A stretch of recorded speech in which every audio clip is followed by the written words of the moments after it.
ఎవ్వలైనా ప్రతిపక్షంలో ఉన్నోళ్లకు జనాలు గుర్తుకొస్తారు, వాళ్ళ బాగోగులు అరుచుకుంటారు. వాళ్ళే అధికారంలో ఉంటే గన్మెన్ కూడా పక్కకు రానియాడు. అందుకే కొన్ని రాష్ట్రాలల్లో జనాలు ఒక్కరినే కాకుండా తాపుకో పార్టీని గెలిపిస్తారు. ఇంతకు అసలు ముచ్చట ఏమిటిదంటే, ఇగో కేసీఆర్ సార్ బిడ్డ కవితమ్మ నిన్న మొన్నటికెళ్ళి జనాల్లో బాగా తిరుగుతున్నది.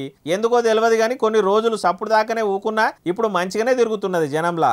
గిట్లా వరంగల్ జిల్లా గీసుకొండ మండలం మచ్చాపురం పొలంలో నాట్లు వేస్తున్న అక్కలతోటి మాట్లాడి గట్టు మీదకెళ్ళే మంచి షెడ్డలు అరుచుకున్నా అని సోషల్ మీడియాలో ఆమెనే వీడియో పెట్టింది. ఇనుర్రి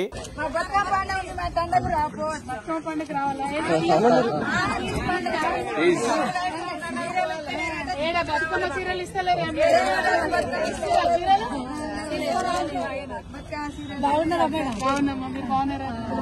బతుకమ్మ చీరలు లేవు, పెన్షన్లు వస్తున్నాయా? అంతేనా? అంతే కదా. కరెంట్ రాకపోతుంది.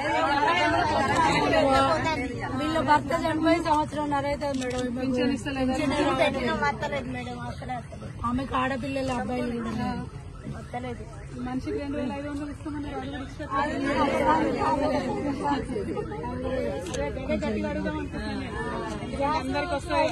ఇన్నరా రేవంతాల్ సర్కార్ల పింఛన్లు వస్తున్నాయా, బతుకమ్మ చీరలు ఇస్తున్నారా, పథకాలు అందుతున్నాయా, ఫ్రీ బస్సు ఉత్తదే కదా అనుకొచ్చింది.